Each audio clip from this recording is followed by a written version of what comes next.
I'm willing to bet money that he is going to end up saying that a singularity comes from nothing, as in ex nihilo. Well, let's find out. All right. Hit it when you're ready. That's what is popular today, that there was some type of singularity that exploded in something called the Big Bang. But then when you try to get down to the bottom of what's a singularity, well, what we hear from the scientific community that suggests to us, the cosmologists, they say, well, a singularity was something that popped into existence from nothing.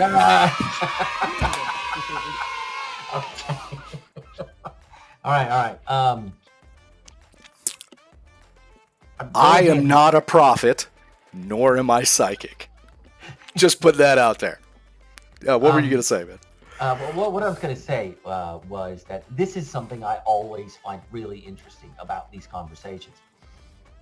When religious people refer to scientists, or there's this scientific law, there's these scientific tests or claims, and what they'll do is they'll pull the bits of science that they think they can manipulate. So it's a very, very strange case of I accept science, but just that bit right there. I don't accept that bit when in fact in science it's all the same bits, the same system. Science is a system by which you methodology.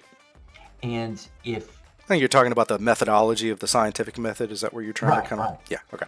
But it's really, really strange to have a conversation with people who will say, well, you know how the hydrogen atom, and it's like, well, hold on, what's a hydrogen atom? Well, it's the smallest known atom on the periodic table. Whoa, why do you believe in the periodic table? Well, because we've proven that. Well, hold on. You can't accept all of these scientific facts, and when they say we use the same methods to discover the time period in which, or how old the universe is, or how old the Earth is, and you just go, no, that's not. It's the same thing. It's literally the same thing. It's cherry picking it, and you're. And so I always do that in conversation when they say, this atom or this law or this, and I say, well, why do you believe that? Well, because the scientists say, why don't you believe all the other things the scientists say, like the Earth is round, or that we're in a universe of billions of stars and billions of galaxies? Oh, no, that's bullshit. Obviously, that's wrong. Come on, PJ. Come on. Bro. Nah, you know what else got me? It was an explosion. Oh my god! Boom! I twitch an when I hear that word. Explosion. Because it's called the explode when you blow them up. Bang. Oh, I love that it was a Christian, right? I know it was a theist. It was a Christian that coined that term. Big Bang. Yeah, it was a I can't remember his name right now. No, it wasn't a monk. Not a monk. I think it was Catholic. Bishop. Something. I want to say it was like an archbishop. I could be completely wrong on fashion. that. Yeah. Yeah. We can Google it and look smart, and then edit the video so that we just came up with it instantly. But yeah, no. Honesty's the best policy. I just every time somebody tells me that I believe the universe exploded out of nothing, like I just see a blue screen of death in my head. It's just like, really? I mean, all you're telling me is you didn't even bother to read the theory of Big Bang cosmology. Like you have no clue. For most Christians, their understanding of evolutionary principles and basic cosmology is what they learn in church. What the preacher says is all they know. And so they take that as written. The brother so-and-so said it, it's true. Yeah. All right. Was there something else? Was there anything else that he said that we needed to take issue with? Not yet. I think I'm getting heartburn from nothing. All right. Go ahead. All right. Ever were a time when there was nothing? That's exactly what we would have now. The idea that something popped into existence from nothing is simply not a scientific idea. You're right. Nobody says that except people that are as dumb as you are. Yeah. I mean, technically, we have measurements of empty space where particles pop in and out. Yeah. So we have something from nothing. No. That version of nothing. Every time, because he's talking about ex nihilo. He's not talking about physicists nothing. He's literally talking about no thing. I don't even know how we would interact with nothing.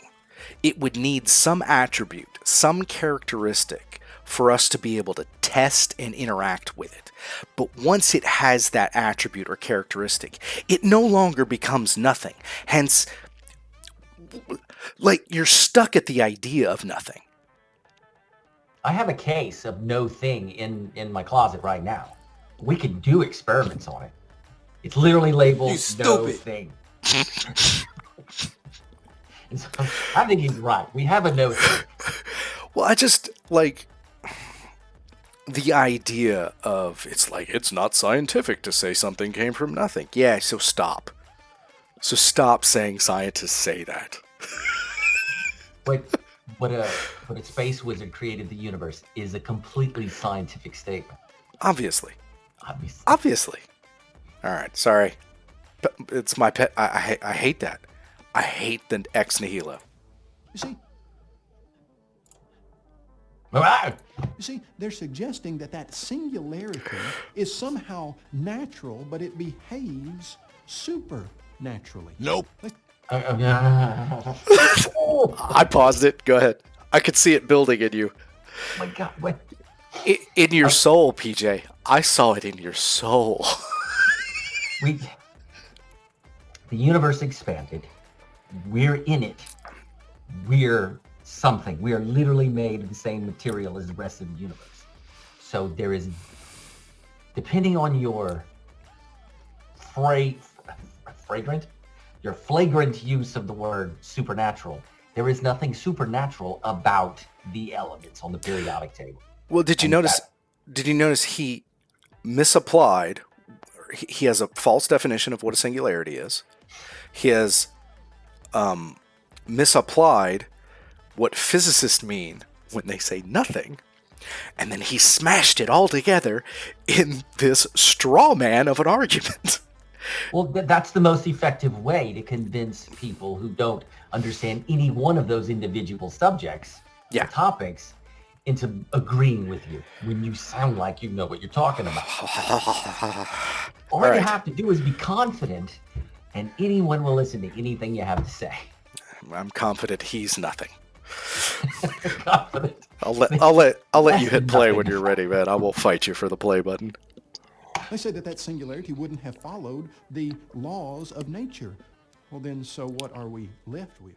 Reality. With the fact that the universe had a beginning, and it was not a natural cause. It was something above nature. It was something super. What? Nature. That's a heck of a jump. Hold the phone. Natural. Hold the phone. Now, that's I disagree. Show your work. And this is where conversations go into, okay, what do you mean by supernatural? I mean, it's not natural. Okay, what the fuck is that? Show me a supernatural thing. Oh, my supernatural thing would be God. Show me your God. Oh, well, you can't see him. He's supernatural. He exists outside of time, space, and matter. He's over there. Yeah. And he's everywhere. You know what else we call things that exist outside of time, space, and matter? Non-existent. Fiction. Okay, you know what? No, I think we've beaten this particular dead horse too many times. I'm gonna hit play and we'll just continue on, and the previous commentary is previous. And so when we see the material effect of the universe, we can know that there was a supernatural creator that caused. No, you can't. Proof number 2. No, I gotta hear that again, because Buh. beginning, and it was not a natural cause. It was something above nature. Okay, so universe had a beginning. We don't actually know that. Like, depending on how you want to define beginning, like, did the universe just exist in a different phase state and we just weren't aware of it because we can't figure that out? Or do you mean beginning as in it was created from something? We literally don't know. So anybody that I don't know, he doesn't know in the other window there, you don't know. Huh. So we have a thing that we don't know, and we're going to draw a conclusion about the thing we don't know, that it wasn't a natural cause. Seems logical to me. I mean, you can't beat that logic. You're right. You can't. So we don't know, and we don't know. So let's just make some shit up. It makes us feel good. All right, hang on. Let's see what else we got. What is happening? Super nature, something supernatural. And so, The third assertion. Okay. The effect of the universe, we can know that there was a supernatural creator that caused the universe. Nope. So we got 3 different assertions to get to the supernatural. But just because it would be... let's just assume that his 3 assertions up to supernatural are right. How does that get us to a creator? Like, what if it's just a supernatural process?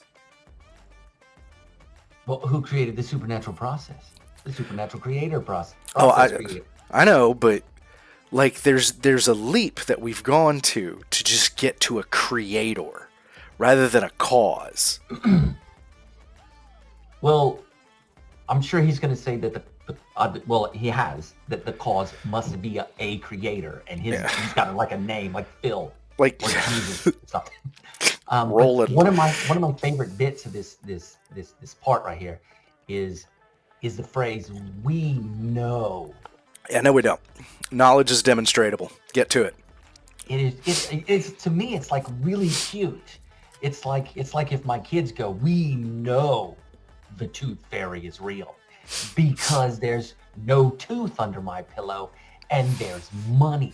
Meanwhile, you've got a necklace of teeth around your neck. There's a pile of teeth in the kitchen on the counter where they can't see. Yeah. And missing money. Oh man. But it strikes me that like that stands out. We know, and with absolute certainty, that makes me just fearful when people watch this and they go, "We know, yeah, we know, we know," and it just all right, nails on a chalkboard. Let's get on to number 2. I don't know if I can take this anymore.